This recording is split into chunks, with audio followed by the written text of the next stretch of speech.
ഞാൻ ദൈവത്തെ സ്തുതിക്കുന്നു. സർവശക്തനായ ദൈവത്തിൻ്റെ സന്നിധിയിൽ നമുക്ക് എല്ലാവർക്കും ഒന്നിച്ചു വരുവാൻ കർത്താവ് ഒരു അവസരം കൂടെ നൽകി തന്നല്ലോ. നമ്മുടെ ഇന്നത്തെ വചനധ്യാനത്തിനായി സങ്കീർത്തനം 27:4-6 വാക്യം വരെ നമുക്ക് വായിക്കാം. ഞാൻ യഹോവയോട് ഒരു കാര്യം അപേക്ഷിച്ചു, അത് തന്നെ ഞാൻ ആഗ്രഹിക്കുന്നു. യഹോവയുടെ മനോഹരത്വം കാണുവാനും അവന്റെ മന്ദിരത്തിൽ ധ്യാനിപ്പാനും എൻ്റെ ആയുഷ്കാലമൊക്കെയും ഞാൻ യഹോവയുടെ ആലയത്തിൽ പാർക്കേണ്ടതിന് തന്നെ. അനർത്ഥ ദിവസത്തിൽ അവൻ തന്റെ കൂടാരത്തിൽ എന്നെ ഒളിപ്പിക്കും. തിരുനിവാസത്തിന്റെ മറവിൽ എന്നെ മറയ്ക്കും. പാറമേൽ എന്നെ ഉയർത്തും. ഇപ്പോൾ എൻ്റെ ചുറ്റുമുള്ള ശത്രുക്കളുടെ മേൽ എൻ്റെ തല ഉയരും. ഞാൻ അവന്റെ കൂടാരത്തിൽ ജയഘോഷങ്ങളെ അർപ്പിക്കും. ഞാൻ യഹോവയ്ക്ക് പാടി കീർത്തനം ചെയ്യും. നമ്മൾ ദാവൂദ് എഴുതിയ ഈ സങ്കീർത്തനം ധ്യാനിക്കുമ്പോൾ നമുക്കൊരു കാര്യം മനസ്സിലാകുന്നത്, ദാവീദിൻ്റെ ജീവിതത്തിൻ്റെ ബലം, അതിൻ്റെ രഹസ്യം, ദാവീദ് ദൈവമായിട്ടുള്ള ആ അടുത്ത ബന്ധത്തെ എപ്പോഴും രുചിച്ചുകൊണ്ടിരുന്നു, അതിൽ സന്തോഷിച്ചുകൊണ്ടിരുന്നു. തിരഞ്ഞെടുക്കപ്പെട്ട ജനത്തിൻ്റെ രാജാവായിരുന്നു. ദാവീദിൻ്റെ ജീവിതം നോക്കിയാൽ എത്ര യുദ്ധങ്ങളുണ്ടായിരുന്നു. ദൈവം പിതാക്കന്മാരോട് ചെയ്ത വാഗ്ദാനം അനുസരിച്ച് എത്ര ഭൂമി യുദ്ധങ്ങൾ ചെയ്ത് ദാവീദ് പിടിച്ചെടുത്തു, ശത്രുക്കളെ കീഴടക്കി.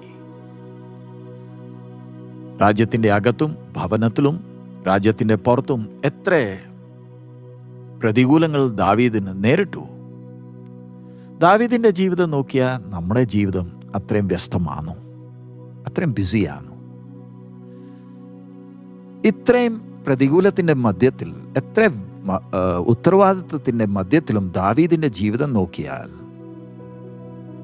രാവും പകൽ ദൈവത്തിൻ്റെ പ്രമാണത്തെ ദാവീദ് ധ്യാനിച്ചു. തൻ്റെ ഹൃദയം ദൈവത്തിൻ്റെ സന്നിധിയിൽ പകർന്നു. തൻ്റെ ഭാരങ്ങളെല്ലാം ദൈവസന്നിധിയിൽ പകർന്നു. അതിനെക്കാട്ടും അധികമായി ദാവീദ് എത്ര മനോഹരമായ പാട്ടുകൾ എഴുതി സർവശക്തനായ ദൈവത്തെ ആരാധിച്ചു. ഇന്ന് രാവിലെ നമുക്ക് നമ്മുടെ ജീവിതവും നോക്കാം. നമുക്കും ദൈവസന്നിധിയിൽ സന്തോഷിക്കുവാൻ കഴിയുന്നുണ്ടോ? നമ്മൾ രാവിലെ എഴുന്നേക്കും, ഒരു പ്രാർത്ഥനയുണ്ട്. സന്ധ്യാസമയത്തും ഉറങ്ങുന്നതിന് മുമ്പേ ഒരു പ്രാർത്ഥനയുണ്ട്. അത് നമുക്ക് ഒരു പതിവ്.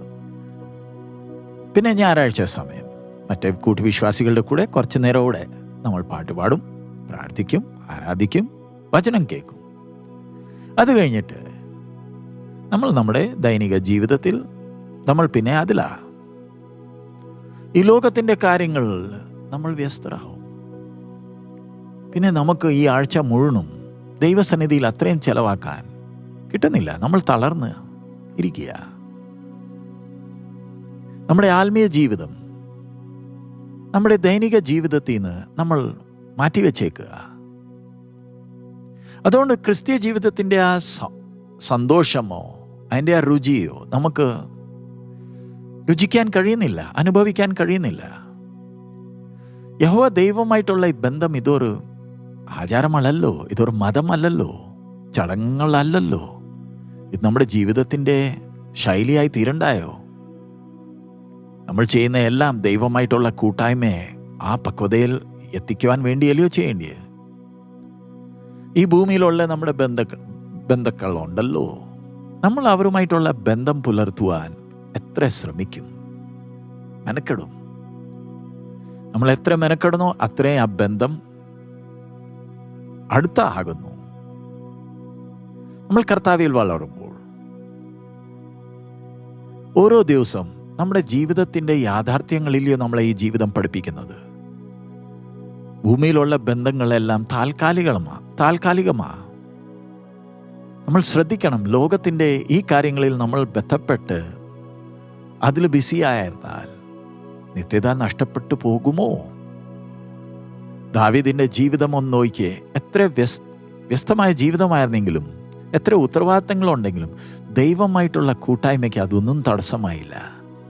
എത്ര മനോഹരമായ സങ്കീർത്തനങ്ങളാ ദൈവാത്മാവിൻ്റെ പ്രേരണയിൽ ദാവീദ് എഴുതിയേക്കുന്നേ. ഇവിടെ ദാവീദിൻ്റെ ഹൃദയത്തിൻ്റെ ആഗ്രഹം നമ്മൾ കാണുന്നു. ഞാൻ യഹോവയെന്ന്, കർത്താവിന്ന് ഒറ്റ വിഷയം ആഗ്രഹിച്ചിട്ടുള്ളൂ, കർത്താവിനെ അന്വേഷിക്കണം. അതാ ദാവീദിൻ്റെ ജീവിതത്തിൻ്റെ ഏറ്റവും പ്രധാനമായ ആഗ്രഹം. ചിലർക്ക് ആത്മീയ ജീവിതം പ്രാഥമികം അല്ല. അവർ ജീവിതത്തിൽ വേറെ ഒത്തിരി കാര്യങ്ങൾക്ക് പ്രാഥമികത കൊടുക്കുന്നുണ്ട്. അതിൻ്റെ പുറകെ ബന്ധപ്പെടുന്നത്. ദാവീദിനോ രാജാവിൻ്റെ ജീവിതത്തിൻ്റെ സുഖം അനുഭവിക്കുന്നതല്ല അവന് പ്രധാനമായിട്ടുള്ളത്. പക്ഷെ ദൈവത്തിൻ്റെ ആലയത്തിൽ തൻ്റെ ജീവകാലം മുഴുവൻ വസിക്കുവാൻ ദാവീദ് ആഗ്രഹിക്കുന്നു. ഇനിയും ഭൗതിക നന്മകൾ പ്രാപിക്കാനല്ല, പക്ഷേ ദൈവത്തിൻ്റെ ആ സൗന്ദര്യം ഒന്ന് കാണുവാൻ, ദൈവത്തിൻ്റെ ആലയത്തിൽ ധ്യാനിക്കുവാനാണ് ദാവീദ് ആഗ്രഹിക്കുന്നത്. ദാവീദിൻ്റെ സിംഹാസനമോ കിരീടമോ കൊട്ടാരമോ ദാവീദിനെ ആകർഷിക്കുന്നില്ല. പക്ഷേ യഹോവയുടെ ആ സൗന്ദര്യം, കർത്താവിൻ്റെ സൗന്ദര്യമാണ് അവനെ ആകർഷിക്കുന്നത്. ദൈവത്തിൻ്റെ കൂടാരത്തിൽ വസിക്കുവാനാണ് ദാവീദ് ആഗ്രഹിക്കുന്നത്. ദാവീദിന്റെ ചിന്ത അനുസരിച്ച് ദൈവം വിശുദ്ധനാ, ആർക്കും തൻ്റെ സന്നിധിയിൽ പ്രവേശിക്കുവാൻ കഴിയത്തില്ല. ക്രൂശിൽ ദൈവത്തിൻ്റെ ആ സ്നേഹത്തെ, ആ സൗന്ദര്യത്തെ അവൻ കണ്ടില്ല. നമ്മൾ കണ്ട പോലെ നമ്മൾ എത്ര ധന്യരാ. എന്നാലും ദാവീദ് ആഗ്രഹിക്കുന്നത് ദൈവത്തിൻ്റെ ആലയത്തിൽ വസിക്കണം. ദൈവത്തിൻ്റെ ആ സൗന്ദര്യം അവൻ്റെ ജീവിതം മുഴുവനും അതിനെ കണ്ട് ദൈവത്തെ സ്തുതിച്ചുകൊണ്ടിരിക്കുവാനാണ് ദാവീദ് ആഗ്രഹിക്കുന്നത്. ദാവീദിന് ദൈവത്തിൻ്റെ ആലയമാ സകലവും. ആലയമാ ദാവീദിൻ്റെ പ്രാണന് ആശ്വാസം, അവന് പൂർണ്ണ സുരക്ഷത്വം തരുന്നത്. ശത്രുക്കൾ അവനെ വളഞ്ഞാലും അവൻ അവിടെ ഒളിച്ചിരുന്ന് ദൈവത്തെ സ്തുതിക്കാനും ആരാധിക്കുവാനാ ദാവീദ് ആഗ്രഹിക്കുന്നത്. ഇന്ന് രാവിലെ നമ്മുടെ ജീവിതം ഒന്ന് ശോധന ചെയ്യാം.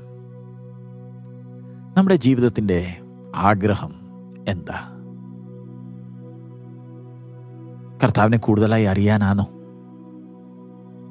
നമ്മൾ രക്ഷയുടെ ആ ധന്യ അനുഭവം അനുഭവിച്ചവരാ. നമ്മുടെ കർത്താവിനെ നമ്മൾ അത്രയും സ്നേഹിക്കുവാൻ ആഗ്രഹിക്കുന്നുണ്ടോ? നമുക്ക് കിട്ടിയ ധന്യ പ്രത്യാശ, നമ്മുടെ കർത്താവിനെ നമ്മൾ ഈ ദിവസങ്ങളിൽ കാണും, അതിനുവേണ്ടി നമ്മൾ ഒരുങ്ങുന്നുണ്ടോ? നമ്മുടെ മണവാളൻ്റെ സൗന്ദര്യം എപ്പോഴും ദർശിച്ച് അതിൽ ആനന്ദിക്കുവാനാണോ നമ്മൾ ആഗ്രഹിക്കുന്നത്? അതോ വഞ്ചിക്കുന്ന കാര്യങ്ങളിൽ, ഈ ലോകത്തിൻ്റെ വഞ്ചനത്തിൽ നമ്മൾ അകപ്പെട്ടു പോയോ? ദൈവത്തിൻ്റെ കൂടാരത്തിൽ വസിക്കുവാൻ ആഗ്രഹിക്കുന്നുണ്ടോ? ഒരു അമ്പ്, ആരോ, അത് മനസ്സിലാക്കിയാൽ എനിക്ക് സ്വയമേ ഒന്നും ചെയ്യാൻ കഴിയത്തില്ല. ആ ബോധം ഒരു അമ്പിന് വന്നാൽ, ഒരു ആരോയ്ക്ക് വന്നാൽ മാത്രമേ, പൂർണ്ണമായി തന്നെത്താൻ സമർപ്പിച്ചാൽ മാത്രമേ ലക്ഷ്യത്തിലെത്തത്തുള്ളൂ. നമ്മൾ ചിലപ്പോഴൊക്കെ ദൈവത്തെക്കാട്ടും അധികം തിടക്കത്തോടെയാണ് നമ്മൾ ഓടുന്നത്. നമ്മുടെ ബലത്തിലും നമ്മുടെ ധൈര്യത്തിലും. നല്ല മുന്തിരിയിൽ നമ്മൾ ചേർക്കപ്പെട്ടതാ, ഒട്ടിക്കപ്പെട്ടതാ. നമ്മൾക്ക് ദാവീദിനെക്കാട്ടും എത്ര ധന്യ അനുഭവമുണ്ട്. നമുക്ക് ആ കർത്താവുമായിട്ടുള്ള അടുത്ത ബന്ധത്തെ പുലർത്താം, അതിനെ ബലപ്പെടുത്താം. ദൈവാത്മാവ് നമ്മളെ കാണുമ്പോൾ സന്തോഷിക്കട്ടെ. ദൈവിക സ്വഭാവത്തിൻ്റെ അധികവോളം നമ്മൾ വളർന്ന് കാണുമ്പോൾ ദൈവം സന്തോഷിക്കും. നമ്മൾ അക്കരെ നാട്ടിലെത്തുമ്പോൾ, ദൈവസന്നിധിയിൽ നിൽക്കുമ്പോൾ നമ്മളെ കണ്ട് ദൈവം പ്രസാദിക്കട്ടെ. ഈ ദിവസങ്ങളിൽ നമുക്കും യോഹന്നാൻ സ്നാപകൻ പ്രാർത്ഥിച്ച പോലെ നമുക്കും പ്രാർത്ഥിക്കാം. അവനോ വളരട്ടെ, ഞാനോ കുറയട്ടെ. നമ്മുടെ പ്രാണൻ്റെ, നമ്മുടെ ആത്മാവിൻ്റെ പ്രാർത്ഥന ഇതായിക്കോട്ടെ. എനിക്ക് എൻ്റെ കർത്താവിൻ്റെ ആ സൗന്ദര്യം കണ്ട് കർത്താവുമായിട്ടുള്ള ആ ബന്ധത്തിൻ്റെ സന്തോഷം അനുഭവിക്കുവാൻ നമുക്ക് ആഗ്രഹിക്കാം. അതിന് നമ്മൾ ശ്രദ്ധിച്ച് ദൈവഹിതപ്രകാരം നമുക്ക് ജീവിക്കാം. അതിനായി ദൈവാത്മാവ് നമ്മളെ സഹായിക്കുമാറാകട്ടെ. നമുക്ക് പ്രാർത്ഥിക്കാം. കർത്താവെ, തന്ന ഈ നല്ല അവസരത്തിനായി സ്തോത്രം. നിന്റെ വചനം മുഖാന്തരം നീ ഞങ്ങളോട് സംസാരിക്കുന്നതിനായി സ്തോത്രം. പിതാവേ, ദാവീദിനെ കാണുമ്പോൾ എത്ര ഉത്തരവാദിത്തങ്ങളുണ്ടെങ്കിലും നിന്റെ സന്നിധിയിലിരുന്ന് നിന്നിൽ സന്തോഷിക്കുവാൻ, ആ ബന്ധത്തിൻ്റെ ആ സന്തോഷം അനുഭവിക്കുവാൻ ദാവീദിന് ആഗ്രഹമുണ്ടായിരുന്നു. ഞങ്ങൾ കർത്താവെ സമ്മതിക്കുന്നു, ചിലപ്പോഴൊക്കെ ഞങ്ങൾ ഒത്തിരി വ്യസ്തരാവും. ഭൗതിക കാര്യങ്ങളിൽ നമ്മൾ കർത്താവെ അതിൽ അകപ്പെട്ട് കഴിയും. ആത്മീയ ജീവിതത്തെ നമ്മൾ ശ്രദ്ധിക്കുന്നില്ല. കർത്താവെ, ക്ഷമിക്കണമേ. ഇന്നത്തെ ദിവസം നീ ഞങ്ങൾക്ക് തന്നിരിക്കുമ്പോൾ നിന്റെ നാമത്തിൻ്റെ മഹത്വത്തിനു വേണ്ടി ജീവിപ്പാൻ, അടുത്ത കൂട്ടായ്മയുടെ സന്തോഷം അനുഭവിക്കാൻ ഞങ്ങളെ സഹായിക്കണമേ. നീ ഞങ്ങളെ പ്രാർത്ഥന കേട്ടതിനായി സ്തോത്രം. എല്ലാ മാനമഹത്വം നിനക്കായി അർപ്പിക്കുന്നു, യേശുവിൻ നാമത്തിൽ തന്നെ. ആമേൻ. നമ്മുടെ കർത്താവ് വേഗം വരാറായി. മാറനാഥ.